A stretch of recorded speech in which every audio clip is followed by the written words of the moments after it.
Good morning to all. Dear students, I welcome you all to the world of digital learning. This is Smita, working as Assistant Professor of Commerce in the Department of Collegiate Education. In this video, I am going to explain awareness of career opportunities and sources of job information. This is the topic under the chapter Creativity and Career Planning. The paper is concerned about soft skills for personality development. Now let me start this video. The learning objective of this topic is to understand the various career opportunities. The meaning of career. Career is defined by the Oxford English Dictionary as a person's course or progress through life. The Oxford ಡಿಕ್ಸ್ನರಿಯಿಂದ career ಅಂದರೆ ಏನು ಅಂತೇಳಿ define ಮಾಡಿದ್ದಾರೆ. ಅಂದರೆ ಏನಪ್ಪ ಅಂದರೆ persons course ಅಂತ ಹೇಳ್ತೀವಿ. ಅಂದರೆ ಇಲ್ಲಿ ಒಬ್ಬ ಪರ್ಸನ್ ಯಾವ ರೀತಿ ಮುಂದೆ ಅವನ ಒಂದು ಚಲನೆ ಇದೆ, ಅಂದರೆ ಮುಂದೆ ಯಾವ ರೀತಿ ಅವನು ಅಭಿವೃದ್ಧಿಯನ್ನು ಹೊಂದಬೇಕು, ಪ್ರೋಗ್ರೆಸ್ ಥ್ರೂ ಲೈಫ್ ಅಂತೇಳಿ ಅಲ್ವಾ. ತನ್ನ ಜೀವನದಲ್ಲಿ ಒಬ್ಬ ಮನುಷ್ಯ ಯಾವ ರೀತಿ ಅಭಿವೃದ್ಧಿಯನ್ನು ಹೊಂದಬೇಕು, ಅವನ ಚಲನೆ ಹೇಗಿದೆ ಅನ್ನೋದನ್ನು ಹೇಳುತ್ತೆ ಅಂತೇಳಿ. It can also pertain to a occupation or a profession that usually involves a special training or formal education and is concerned to be a person's life work. Career ಅಂದ್ರೇನು? It is also a pertain to an occupation. ನಾವು ಯಾವ ಒಂದು ಉದ್ಯೋಗವನ್ನು ಮಾಡ್ತಾ ಇದ್ದೀವಿ, ಯಾವ ಒಂದು ವೃತ್ತಿನಲ್ಲಿದ್ದೀವಿ, that is usually involves a special training. ಯಾಕಂದರೆ ನೋಡಿ, ಇವತ್ತು ಯಾವುದೇ ಒಂದು ಕೆಲಸ ಮಾಡಬೇಕು ಅಂದರೆ ಅದಕ್ಕೆ ಟ್ರೈನಿಂಗ್ ಬೇಕು, ಅಥವಾ ಒಂದು ಪರ್ಟಿಕ್ಯುಲರ್ ನಮಗೆ ಎಜುಕೇಷನ್ ಇರಬೇಕು. ನೋಡಿ, ಅಕೌಂಟೆಂಟ್ ಆಗಬೇಕು ಅಂದರೆ ನಮಗೆ ಆ್ಯಕ್ಚುಲಾಗಿ ಅದ್ರ ಬಗ್ಗೆ ಗೊತ್ತಿರಬೇಕು ಅಲ್ವಾ. ಯೂಶಲಾಗಿ BCom ಅಥವಾ MCom ಓದಿರೋರು ಅಕೌಂಟೆಂಟಾಗಿ ಹೋಗ್ಬೋದು. ಇನ್ ಕೇಸ್ ಬೇರೆ ಫೀಲ್ಡಲ್ಲಿರೋರಿಗೆ ಆ ಒಂದು ಜಾಬ್ಗೆ ಹೋಗೋದಕ್ಕೆ ಕಷ್ಟ ಆಗುತ್ತೆ, ಏಕೆಂದರೆ ಅದ್ರ ಬಗ್ಗೆ ಗೊತ್ತಿರೋದಿಲ್ಲ ಅಲ್ವಾ, ಅದ್ರ ಬಗ್ಗೆ ನಾಲೆಡ್ಜ್ ಅವ್ರಿಗೆ ಇರೋದಿಲ್ಲ. ಅದೇ ಥರ ಬೇರೆ ಫೀಲ್ಡಲ್ಲೂ ಅಷ್ಟೇ. ಇನ್ ಕೇಸ್ ನೋಡಿ, ಸೈನ್ಸಿಗೆ ಸಂಬಂಧಪಟ್ಟದ್ದಾದರೆ ಸೈನ್ಸ್ ಗ್ರ್ಯಾಜುಯೇಟ್ಸೇ ಆ ಜಾಬ್ಗೆ ಹೋದರೆ ಸೂಟಬಲ್ ಆಗುತ್ತೆ. ಹಾಗಾಗಿ ನಮಗೆ ಟ್ರೈನಿಂಗ್ ಏನು ಬೇಕು ಅಥವಾ ಎಜುಕೇಷನ್ ಏನು ಬೇಕು, ಒಬ್ಬ ಪರ್ಸನ್ಸ್ ಲೈಫ್ ವರ್ಕಲ್ಲಿ ಒಬ್ಬ ಪರ್ಸನ್ ಮುಂದೆ ಜೀವನದಲ್ಲಿ ತಾನು ಮುಂದುವರಿಬೇಕು ಅಂದರೆ ಯಾವ ರೀತಿಯ ಒಂದು ಎಜುಕೇಷನ್ ಅವನಿಗಿರಬೇಕು, ಯಾವ ಒಂದು ವೃತ್ತಿಯನ್ನು ಮಾಡಬೇಕು, ಅದಕ್ಕೆ ಸಂಬಂಧಪಟ್ಟಿದ್ದಕ್ಕೆ ನಾವಿಲ್ಲಿ ಕೆರಿಯರ್ ಅಂತ ಹೇಳ್ತೀವಿ ಅಂತ ಇಂಗ್ಲೀಷ್ ಒಂದು ಆಕ್ಸ್ಫರ್ಡ್ ಅವರು ಡಿಫೈನ್ ಮಾಡಿದ್ದಾರೆ. Awareness of career opportunities. ನೋಡಿ, ನೆಕ್ಸ್ಟ್ ಏನಿದ್ರಲ್ಲಿ ಅಂದರೆ ಯಾವ್ಯಾವ ಅವೇರ್ನೆಸ್ ಇರಬೇಕು. ಆ್ಯಕ್ಚುಲಿ ಒಬ್ಬ ಸ್ಟೂಡೆಂಟ್ ಆಗಿ ನಮಗೆ, ನಾನು ಇವಾಗ ಏನು BCom ಮಾಡ್ಕೊತಾ ಇದ್ದೀನಿ, BCom ಮುಂದೆ ಏನೇನಿದೆ ಕೆರಿಯರಲ್ಲಿ, ನಾನು ಮುಂದೆ ಅಂದರೆ ದಟ್ಸ್ ಗೊತ್ತು ಅಲ್ವಾ, ಮುಂದೆ ನಾನು ಏನೇನೆಲ್ಲ ನನಗೆ ಅಪರ್ಚುನಿಟೀಸ್ ಇದೆ ಅನ್ನೋದು ನನಗೆ ಗೊತ್ತಿರಬೇಕು ಅಂತೇಳಿ. ಯಾವ್ಯಾವೆಲ್ಲ ಅಪರ್ಚುನಿಟೀಸ್ ಇದೆ? So academic course after BCom is concern regarding MCom. BCom ಆದಮೇಲೆ ನಾವೇನು ಮಾಡ್ಕೋಬೋದು ಅಂದರೆ MCom ಕೋರ್ಸನ್ನು ಮಾಡ್ಬೋದು. That is master of commerce ಅಂತ ಏನು ಹೇಳ್ತೀವಿ. ಯೂಶುವಲ್ ಆಗಿ BCom ಆದಮೇಲೆ MComಗೆ ಹೋಗ್ಬೋದು. It is 2 years programme. 2 years programme ಇದು. ನಿಮ್ಮ BCom ಆದಮೇಲೆ it is a very common for students to select master's degree in commerce. So MCom is a program that focuses on a systematic study of accounting, business, finance, economics, statistics, taxation, marketing management, etc. Usual ಆಗಿ ಡಿಗ್ರಿನೇನು BCom ಆದಮೇಲೆ MComನ್ನು ಕೆಲವರು choose ಮಾಡ್ತಾರೆ. ಇದರಲ್ಲಿ ಒಂದು opportunity ಇದೆ ನಿಮಗೆ. So ಇದರಲ್ಲಿ ಸುಮಾರು ಸ್ಪೆಷಲೈಸೇಷನ್ ಇದೆ. ಇದರಲ್ಲಿ ಮೇ ಬಿ ನೀವು ಅಕೌಂಟಿಂಗ್ ಇರುತ್ತೆ, ಅಥವಾ ಫಿನಾನ್ಸ್ ಅಂತ ಇರುತ್ತೆ, ಟ್ಯಾಕ್ಸ್ಟೇಷನ್ ಇರುತ್ತೆ, ಅಥವಾ even banking. It also includes banking ಮಾಡ್ಕೋಬೋದು, ಅಥವಾ ಸ್ಟ್ಯಾಟಿಸ್ಟಿಕ್ಸ್ ಮಾಡ್ಕೋಬೋದು, ಬಿಸ್ನೆಸ್ ರಿಲೇಟೆಡ್ ಇರುತ್ತೆ. ರೀಸೆಂಟ್ಲಿ ಇನ್ನೂ ಸುಮಾರು ಒಂದು ಸ್ಪೆಷಲೈಸೇಷನ್ನು ಈ ಒಂದು ಫೀಲ್ಡಲ್ಲಿದೆ. Then another opportunity is concerned after BCom. ನೋಡಿ, BCom ಆದಮೇಲೆ ಇನ್ನೊಂದು ಅಪರ್ಚುನಿಟಿ ಯಾವುದಿದೆ ನಿಮಗೆ ಅಂದರೆ MBA. That is master of business administration ಅಂತ ಹೇಳ್ತೀವಿ. ಇದು ಅಷ್ಟೇ 2 years ಕೋರ್ಸ್. ಸೊ MBA ಸ್ಪೆಷಲೈಸೇಷನಲ್ಲಿ MBAನಲ್ಲೂ ಸುಮಾರು ಕೆಲವು ಸ್ಪೆಷಲೈಸೇಷನ್ ಸಬ್ಜೆಕ್ಟ್ ಇದೆ. ಇದರಲ್ಲಿ ಯಾವ್ಯಾವುದಪ್ಪ ಅಂದರೆ ಮೇಯ್ನಾಗಿ ನೋಡಿ, ಮಾರ್ಕೆಟಿಂಗ್ ಇದೆ, ಹ್ಯೂಮನ್ ರಿಸೋರ್ಸ್ ಇದೆ, ಫಿನಾನ್ಸ್ ಇದೆ, ಇನ್ಫಾರ್ಮೇಷನ್ ಸಿಸ್ಟಮ್ ಅಂತ ಹೇಳ್ತೀವಿ, consulting, entrepreneurship, operation management, hotel management. ಅಂದರೆ ಈ ರೀತಿ ನಾನು ಮೇಯ್ನು ಕೆಲವು ಸಬ್ಜೆಕ್ಟ್ಸ್ನ ನಾನಲ್ಲಿ ಸ್ಪೆಷಲೈಸೇಷನ್ ಕೋಟ್ ಮಾಡಿದ್ದೀನಿ. ಇನ್ನು ಸುಮಾರು ಒಂದು ಸ್ಪೆಷಲೈಸೇಷನ್ ಇದರಲ್ಲಿದೆ. But one thing, after BCom the MBA is also one of the opportunity. ನೋಡಿ, ಕೆರಿಯರಲ್ಲಿ ನಿಮ್ಮ ಮುಂದೆ ನೆಕ್ಸ್ಟ್ ಏನು ಮಾಡ್ಕೋಬೋದು ಅಂದರೆ, ಸೊ MBAಗೆ ಕನ್ಸರ್ನ್ ಕೋರ್ಸ್ ಮಾಡ್ಕೋಬೋದು. Then another course is MFin ಅಂತ ಹೇಳ್ತೀವಿ, ಅಂದರೆ ಮಾಸ್ಟರ್ ಆಫ್ ಫಿನಾನ್ಸ್ ಅಂತೇಳಿ. So it's also referred as master of science in finance ಅಂತ ಹೇಳ್ತೀವಿ, MS ಇನ್ ಫೈನಾನ್ಸ್ ಅಂತಲೂ ಹೇಳ್ತೀವಿ ನಾವು ಇಲ್ಲಿ. ಅಂದರೆ ಇಲ್ಲಿ master of science in finance ಅಂತಲೂ ತೊಗೊತೀವಿ ನಾವು ಇದರಲ್ಲಿ. ಈ ಪ್ರೋಗ್ರಾಮ್ ಬಂದು ಯೂಶಲಿ ಇಟ್ ಈಸ್ 12 to 18 ಮಂತ್ಸಲ್ಲಿ ಕಂಪ್ಲೀಟ್ ಆಗುತ್ತೆ. For those who wish to pursue a quicker option and cost effective post graduate degree ಅಂತ ಹೇಳ್ಬೋದು. ಯೂಶಲಾಗಿ ಬೇರೆ 2 ಇಯರ್ಸು, ಇದು ಒಂದು 1.5 ಇಯರ್ಸಲ್ಲಿ ಇದನ್ನು ನಾವು ಕಂಪ್ಲೀಟ್ ಮಾಡ್ಕೋಬೋದು. ದೆನ್ ನೋಡಿ, BCom ಆದಮೇಲೆ even also we can complete other main courses is that is regarding after BCom is chartered accountant. ನೋಡಿ, ಚಾರ್ಟರ್ಡ್ ಅಕೌಂಟೆಂಟ್ ಆಗಿ ಒಂದು ಕೋರ್ಸನ್ನು ಜಾಯಿನ್ ಆಗ್ಬೋದು. ಅಂದರೆ ಇಲ್ಲಿ is also respectful and challenging career field ಅಂತಲೇ ಹೇಳ್ಬೋದು. ಇದರಲ್ಲಿ it's also a good option. ನೋಡಿ, ಇದು ಒಂದು ಗುಡ್ ಆಪ್ಷನ್ ಇದರಲ್ಲಿ. ಸೊ ಕೋರ್ಸ್ ಡ್ಯೂರೇಷನ್ ಬಂದು 5 ಇಯರ್ಸ್ ಇದೆ. ಬಟ್ 2006 ಇದ್ದಂಥ ಟೈಮಲ್ಲಿ 5 ಇಯರ್ಸ್ ಇತ್ತದು. ICAI ಅವರೇನಂದರೆ ಈ ಕೋರ್ಸನ್ನು ಲಾಂಚ್ ಮಾಡಿದ್ದಾರೆ. ಇದರಲ್ಲಿ 3 ಲೆವೆಲ್ ಇದೆ. 3 ಲೆವೆಲ್ ಆಫ್ ದಿಸ್ ಕೋರ್ಸ್ ಇದೆ. ಒಂದು ಫಸ್ಟ್ ಲೆವೆಲ್ CPT ಅಂತ ಹೇಳಿ ಮಾಡ್ತಾರೆ, ಕಾಮನ್ ಪ್ರೊಫಿಷಿಯನ್ಸಿ ಟೆಸ್ಟ್ ಅಂತ ಹೇಳ್ತೀವಿ. Then IPCC integrated professional competency course ಅಂತೇಳಿ ಬರುತ್ತೆ. ದೆನ್ FC ಫೈನಲ್ ಕೋರ್ಸ್ ಅಂತೇಳಿ. ಅಂದರೆ CPT ಏನಿದೆ, is a entry level foundation course, involves the quantitative aptitude test, then general economics, mercantile law and accounting. ಅಂದರೆ CPT in case ನಾವು PUC ಆದ ತಕ್ಷಣವೇ ನಾನು CA ಮಾಡಬೇಕು ಅಂದಾಗ CPT ತೊಗೋಬೇಕಾಗುತ್ತೆ. ಅಥವಾ ಎನಿ ಅದರ್ ಫೀಲ್ಡ್, ಯಾವುದೇ ಬೇರೆಯವ್ರ ಫೀಲ್ಡಲ್ಲಿ ಏನಾದರೂ ನಾವು CA ಮಾಡಬೇಕು ಅಂತಂದರೆ CPTಯನ್ನು ಎಕ್ಸಾಮನ್ನು ತೊಗೋಬೇಕಾಗತ್ತೆ. ಸೊ PUC ಆದಮೇಲೆ ನೀವು ಡಿಗ್ರಿ ಕಂಪ್ಲೀಟ್ ಮಾಡ್ಕೊಂಡಿದ್ದೀರಾ ಅಂದರೆ CPT ತೊಗೊಳ್ಳೋ ಅವಶ್ಯಕತೆ ಇರೋದಿಲ್ಲ. ನೀವು directly IPCC that is integrated professional competency ಕೋರ್ಸ್ಗೆ ಜಾಯಿನ್ ಆಗ್ಬೋದು.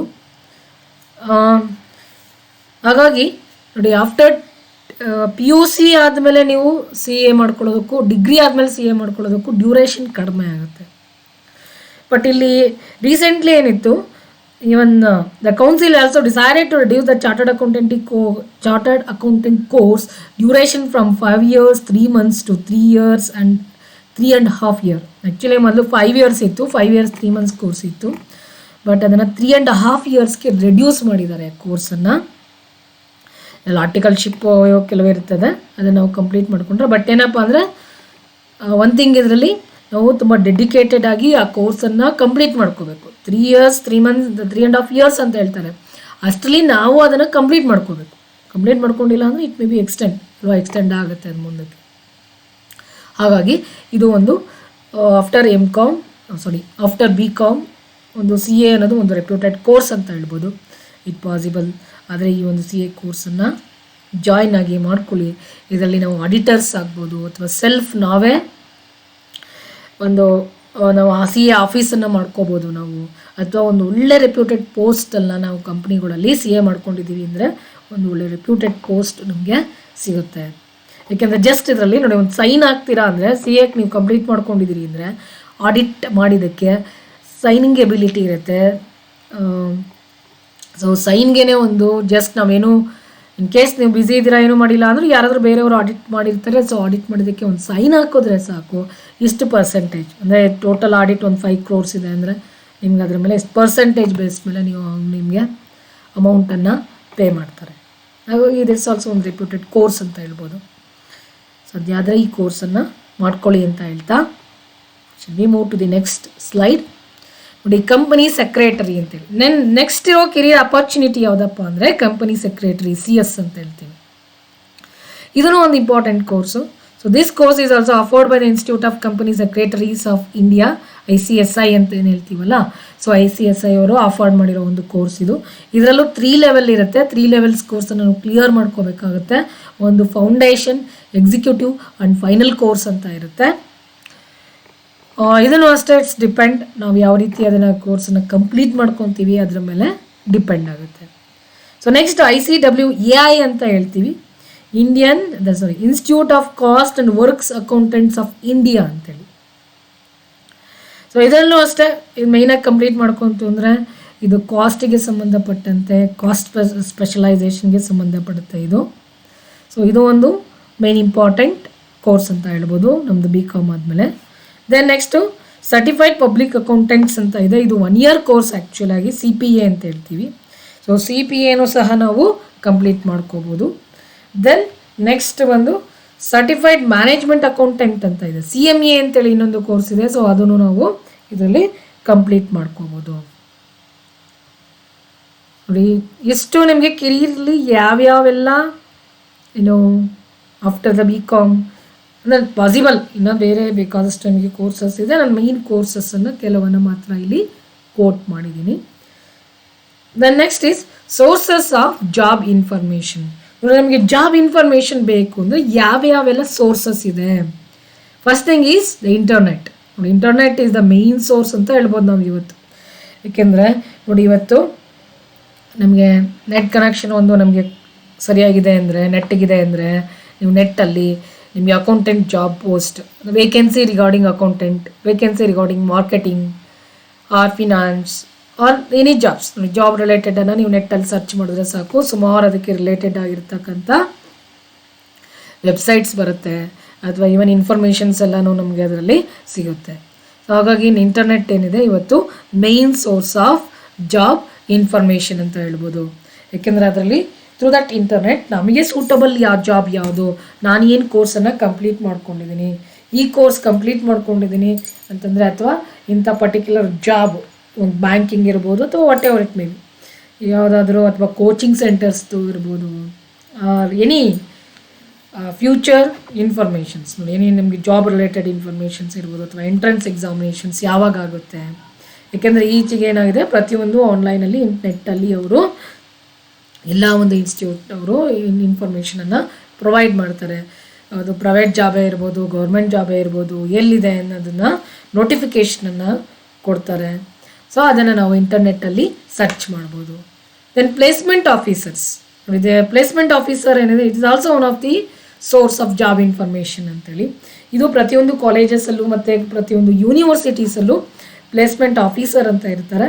ಅವರೇನಪ್ಪ ಅಂದರೆ ಏನೆಲ್ಲ ಜಾಬ್ ಪ್ರೆಸೆಂಟ್ ಏನೊಂದು FD ಏನೋ ಅಥವಾ SD ಏನೋ ಅಥವಾ ಬ್ಯಾಂಕಿಗೆ ಸಂಬಂಧಪಟ್ಟಂತೆ ಯಾವುದಾದ್ರು ಪರ್ಟಿಕ್ಯುಲರ್ ಜಾಬು ಅಥವಾ AS IPS ಯಾವುದೇ ಒಂದು ಜಾಬ್ ಏನಿದೆ ಅದೇನಾದರೂ ಕಾಲ್ ಫಾರ್ ಆಯಿತು ಅಂದರೆ ಅವರು ತಮ್ಮ ಒಂದು ಪರ್ಟಿಕ್ಯುಲರ್ ಕಾಲೇಜಲ್ಲಿ ಒಂದು ನೋಟಿಸ್ ಬೋರ್ಡಲ್ಲಿ ಹಾಕ್ತಾರೆ, ಅಥವಾ ಯಾರಾದರೂ ಕೇಳಿದ್ರೆ ಆ ಮಾಹಿತಿಯನ್ನು ಇನ್ಫಾರ್ಮೇಷನನ್ನು ಕೊಡ್ತಾರೆ. ದೆನ್ ಪರ್ಸನಲ್ ಕಾಂಟ್ಯಾಕ್ಟ್ಸ್ ಅಂತೇಳಿ, ಇದನ್ನು ಅಷ್ಟೇ ನೋಡಿ, ನಮಗೆ ಪರ್ಸನಲ್ ಕಾಂಟ್ಯಾಕ್ಟ್ಸ್ ಇದ್ದಾಗ ಸಪೋಸ್ ನೋಡಿ ನಮ್ಮ ಫ್ರೆಂಡ್ಸು ಅಥವಾ ನಮ್ಮ ರಿಲೇಟಿವ್ಸಲ್ಲಿ ಯಾವುದಾದ್ರು ಒಂದು ಕಂಪ್ನಿನಲ್ಲಿ ಕೆಲಸ ಮಾಡ್ತಾ ಇದ್ದಾನೆ ಅಂದರೆ ನೋಡಿ, ಅಲ್ಲಿ ಯಾವುದಾದ್ರೂ ಒಂದು ವೇಕೆನ್ಸಿ ಇದೆ ಅಂತಂದರೆ ಅವ್ರು ನಮಗೆ ಇನ್ಫಾರ್ಮೇಷನನ್ನು ಕೊಡ್ತಾರೆ. ನೋಡಿ ಈ ನಮ್ಮ ಕಂಪ್ನಿಯಲ್ಲಿ ಈ ಥರ ವೇಕೆನ್ಸಿ ಇದೆ, ಸ್ಯಾಲ್ರಿ ಒಂದು ಪ್ರೊಸೀಜರ್ ಈ ಥರ ಇದೆ ಅಂತ ಹೇಳಿ ಮಾಹಿತಿನ ಕೊಡ್ತಾರೆ. ನಮ್ಗೆ ಇನ್ ಕೇಸ್ ಪರ್ಸನಲ್ ಕಾಂಟ್ಯಾಕ್ಟ್ಸ್ ಯಾವುದನ್ನ ಇತ್ತು ಅಂದರೆ ನಮ್ಮ ಫ್ರೆಂಡ್ಸ್ ಜೊತೆನೋ ಅಥವಾ ರಿಲೇಟಿವ್ಸ್ ಜೊತೆನೋ ಅವರಿಂದನೂ ಸಹ ಇನ್ಫಾರ್ಮೇಷನ್ಸನ್ನು ನಾವು ಕಲೆಕ್ಟ್ ಮಾಡ್ಕೋಬೋದು. This also another main source of job information ಅಂತ ಹೇಳ್ಬೋದು. ದೆನ್ ಲೋಕಲ್ ನ್ಯೂಸ್ ಪೇಪರ್ಸ್ ನೋಡಿ, ಇದೂ ಅಷ್ಟೇ. ಲೋಕಲ್ ನ್ಯೂಸ್ ಪೇಪರ್ಸಲ್ಲಿ ಸುಮಾರು ಅಡ್ವರ್ಟೈಸ್ಮೆಂಟ್ಸನ್ನು ಕೊಡ್ತಾರೆ. ಒಂದೊಂದು ನ್ಯೂಸ್ ಪೇಪರ್ಸ್ ಅವರು ಕೆಲವರು ಮಂಡೇ ಕೊಡ್ಬೋದು, ಅಥವಾ ಕೆಲವರು ವೆನ್ಸ್ಡೇಸ್ ಕೊಡ್ಬೋದು, ಫ್ರೈಡೇ ಕೊಡ್ಬೋದು. ನೋಡಿ ಉದ್ಯೋಗ ವಾರ್ತೆ ಅಂತಲೇ ಸಪ್ರೇಟಾಗಿ ನ್ಯೂಸ್ ಪೇಪರ್ಸಲ್ಲಿ, ಕೆಲವು ಪೇಪರಲ್ಲಿ ಒಂದು ಪೇಜಲ್ಲಿ ಸಪ್ರೇಟ್ ಕೊಡ್ತಾರೆ. ಕೆಲವು ಮ್ಯಾಗ್ಝೈನ್ಸಲ್ಲಿ ನೋಡಿ ಇದಕ್ಕೆ ಜಾಬ್ ರಿಲೇಟೆಡ್ಡೇ ಇರುತ್ತೆ, ಜಾಬ್ ನ್ಯೂಸ್ ಅಂತ ಹೇಳಿ, ವೇಕೆನ್ಸೀಸ್ ಅಂತೇಳಿ ಜಾಬಿಗೆ ಸಂಬಂಧಪಟ್ಟಂಥ ಕೆಲವು ಮ್ಯಾಗ್ಝೈನ್ಸೇ ಇದೆ, ನ್ಯೂಸ್ ಪೇಪರ್ಸು ಅಥವಾ ಮ್ಯಾಗ್ಝೈನ್ಸು. ಇದರಿಂದನೂ ನಮಗೆ ಸಾಕಷ್ಟು ಜಾಬ್ಗೆ ಸಂಬಂಧಪಟ್ಟಂತೆ ಇನ್ಫಾರ್ಮೇಷನ್ಸು ಸಿಗುತ್ತೆ. ಇದೇ ಥರ ಕೆರಿಯರ್ ಗೈಡೆನ್ಸ್ ಸೆಂಟರ್ಸ್, ಇದೂ ಅಷ್ಟೇ ನೋಡಿ, ಕೆಲವು ಒಂದು ಮೇ ಬಿ ಒಂದು ಮೈನ್ ಡಿಸ್ಟಿಕ್ಗಳಲ್ಲಿ ಅಥವಾ ಬ್ಯಾಂಗ್ಳೂರಲ್ಲಿ ಕೆರಿಯರ್ ಗೈಡೆನ್ಸ್ ಸೆಂಟರ್ಸ್ ಅಂತ ಇರುತ್ತೆ. ಈ ಸೆಂಟರ್ನ ನಾವು ಹೋಗಿ ಅಪ್ರೋಚ್ ಮಾಡಿದ್ರೆ based on our qualification and our experience, ಅಥವಾ ಎಕ್ಸ್ಪೀರಿಯನ್ಸ್ ಇಲ್ಲ ಅಂದರೂ ಮೇ ಬಿ ನಾವು ಹೇಳ್ಬೋದು ನಾವು ಫ್ರೆಶ್ ಕ್ಯಾಂಡಿಡೇಟ್ ಅಂತ ಹೇಳ್ಬೋದು, ನಮ್ಮ ಒಂದು ಕ್ವಾಲಿಫಿಕೇಷನ್ ಬೇಸ್ ಮೇಲೆ ಏನೆಲ್ಲ ಜಾಬ್ ಇದೆ, ಎಲ್ಲೆಲ್ಲಿ ಜಾಬ್ ಅಂದರೆ ಇನ್ ಕೇಸ್ ಪ್ರೈವೇಟ್ ನೋಡಿ, ಪ್ರೈವೇಟಲ್ಲಿ ಇಂತಿಂಥ ಕಡೆ ಜಾಬ್ ಇದೆ, ಅಥವಾ ನಮಗೆ ಏನು ಆ ಒಂದು ಪರ್ಟಿಕ್ಯುಲರ್ ಜಾಬನ್ನು ನಾನು ಆ ಜಾಬ್ಗೆ ಜಾಯ್ನ್ ಆಗಬೇಕು ಅಂದರೆ ಏನೆಲ್ಲ ನನಗೆ ಏನು ಕೇಪಬಿಲಿಟೀಸ್ ಏನು ಸ್ಕಿಲ್ಸ್ ಏನೇನು ಬೇಕಾಗುತ್ತೆ ಅದ್ರ ಬಗ್ಗೆ ಇವರೆಲ್ಲನೂ ಸಹ ಕೆರಿಯರ್ ಗೈಡೆನ್ಸ್ ಸೆಂಟರಲ್ಲಿ ನಮಗೆ ಒಂದು ಗೈಡೆನ್ಸನ್ನು ಕೊಡ್ತಾರೆ. This is also one of the main source of job information ಅಂತ ಹೇಳ್ಬೋದು.